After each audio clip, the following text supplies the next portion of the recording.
siang untuk kita semua. Siang. Terima kasih untuk waktu dan kesempatan yang diberikan kepada saya untuk mempresentasikan hasil studi kasus saya.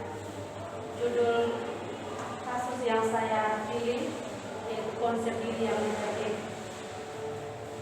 Dengan klien bernama Novita, umur 17 tahun, jenis kelamin perempuan, kelas 7 SMP.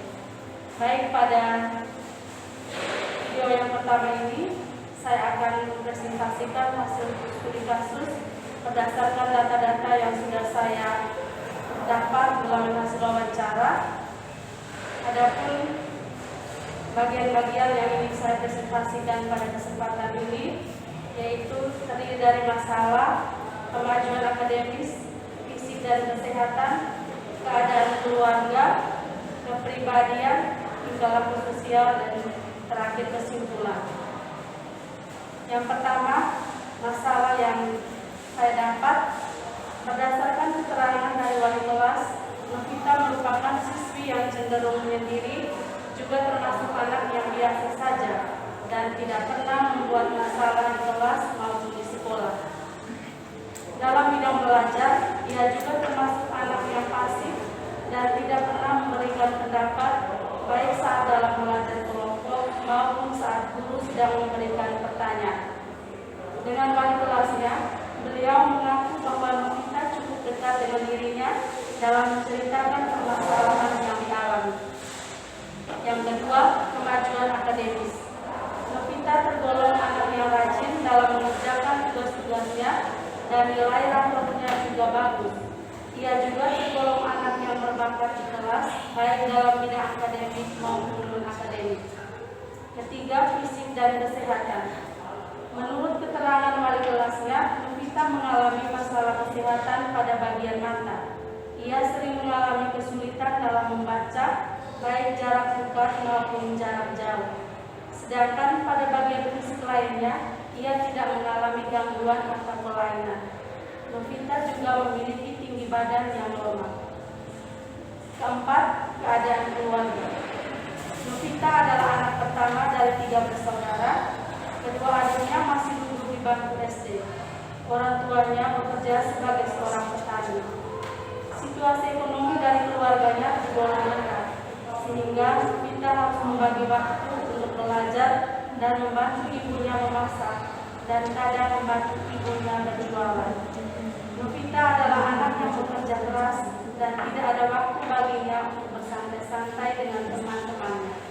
Ia juga mengalami kesulitan dalam memiliki fasilitas seperti buku-buku dan lain-lain, sehingga membuat Novita harus bekerja keras untuk mencari sendiri uang untuk mendapatkan buku-buku tersebut. Kelima, kepribadian.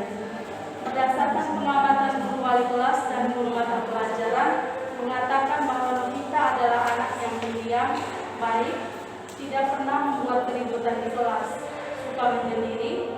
Ia hanya mampu berinteraksi dengan orang-orang tertentu dan menolak untuk bergaul dengan teman-teman. Tidak terbuka dalam menceritakan permasalahan yang dihadapinya. Ia juga mempunyai cita-cita untuk menjadi seorang penyanyi. Ia ingin melanjutkan sekolahnya, tetapi orang tuanya tidak memiliki uang. Ia memiliki kemampuan di bidang musik dan menyanyi. Yang keenam, tingkah laku sosial. Dalam relasinya dengan teman-temannya di kelas, Novita sering merasa minder dan tidak nyaman. Ia sangat malu ketika berada di sekolah, yaitu ketika ia berusaha berkomunikasi dengan teman-temannya.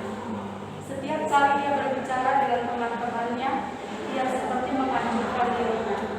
Hal ini membuat ia lebih menyukai kesendirian dan menjadi anak yang cenderung pendiam.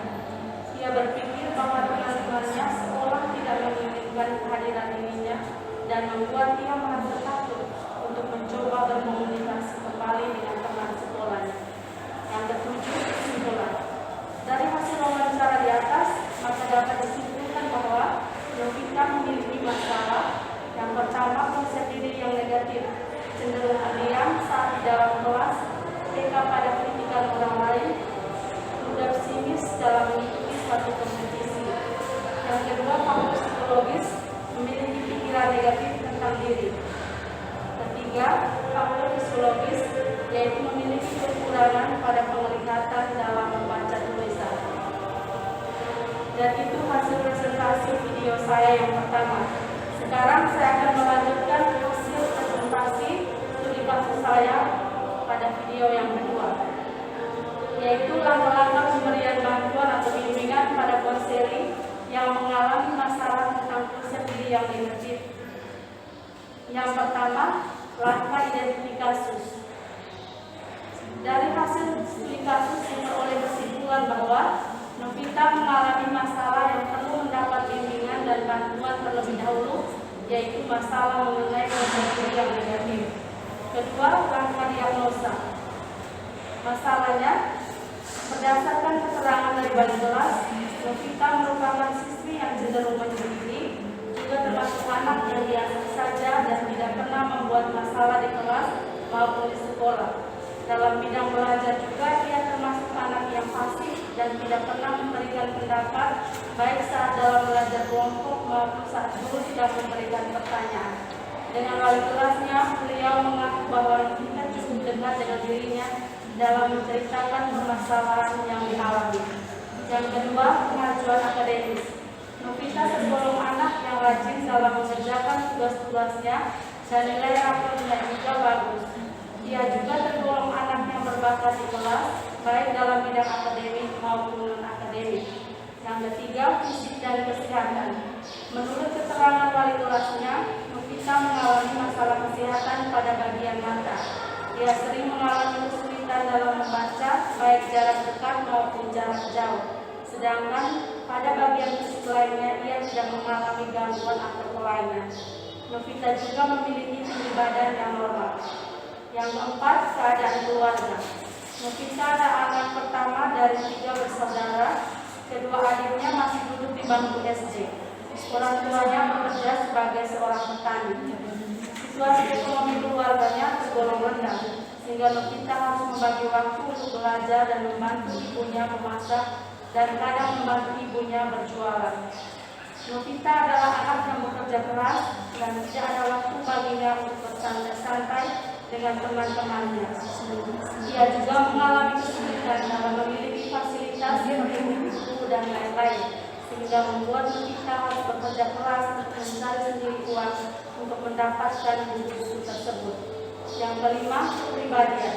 Berdasarkan pengamatan guru wali kelas dan guru mata pelajaran mengatakan bahwa Novita adalah anak yang pendiam, baik, tidak pernah membuat keributan di kelas, suka menyendiri. Ia hanya mampu berinteraksi dengan orang-orang tertentu dan menolak untuk bergaul dengan teman-teman. Tidak terbuka dalam menceritakan permasalahan yang dihadapinya. Ia mempunyai cita-cita untuk menjadi seorang penyanyi. Ia juga ingin melanjutkan sekolahnya, tetapi orang tuanya tidak mampu memiliki uang. Ia memiliki kemampuan di bidang musik dan menyanyi. Yang keenam, tingkah laku sosial. Dalam relasinya dengan teman-temannya di kelas, Novita sering merasa minder dan tidak nyaman.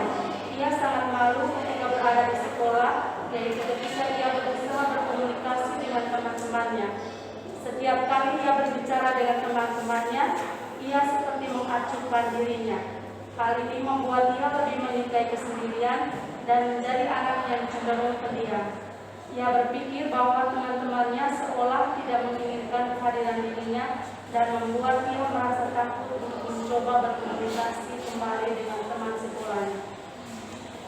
Yang berikut langkah prognosa. Berdasarkan kesimpulan dalam langkah diagnosa, maka bantuan atau terapi yang sesuai untuk membantu Novita dalam menghadapi masalah mengenai konsep diri yang negatif adalah memberikan konseling individu. Yang berikut langkah terapi. Konseling individu yaitu salah satu pemberian bantuan bimbingan konseling yang memungkinkan peserta didik dengan mendapatkan bantuan secara langsung atau tatap muka dengan guru pembimbing atau konselor dalam rangka pembahasan dan pengentasan masalahnya. Melalui konseling individu, siswa akan memahami dirinya sendiri, lingkungannya, permasalahan yang dialami dirinya sendiri, kekuatan dan kelemahan dirinya, serta kemungkinan upaya untuk mengatasi masalah. Langkah-langkah konseling individu. Yang pertama, menciptakan hubungan baik antara guru dengan siswa atau konseling. Yang kedua, menafsirkan data. Ketiga, memberikan berbagai informasi. Yang keempat, merencanakan berbagai bentuk kegiatan bersama konseling dengan cara membuat diskusi kelompok atau bisa dalam bentuk sosiodrama.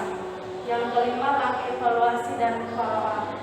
Setelah dilakukan bantuan melalui konseling individu dan berbagai kegiatan yang dibuat seperti diskusi kelompok dan sosiodrama, maka konseling dalam hal ini Novita mulai menunjukkan perubahan dan perkembangan, yaitu menunjukkan sikap percaya diri dengan berani tampil di depan teman-temannya dan mau bergaul dengan mereka. Yang ketiga, hasil studi kasus. Yang ketiga, saya akan memaparkan mengenai teknik yang cocok untuk membantu klien dalam menangani masalah konsep diri yang negatif adalah dengan menggunakan teknik role play.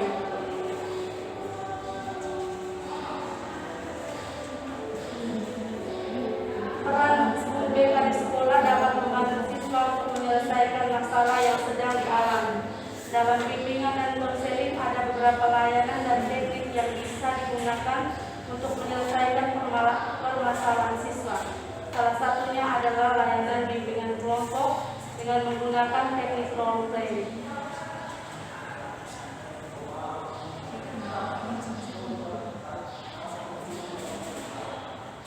Demikian hasil presentasi saya yang saya paparkan pada kesempatan ini. Saya mengucapkan terima kasih kepada teman-teman yang sudah terlibat aktif dan juga sudah setia mendengarkan hasil presentasi saya. Sekian dan terima kasih.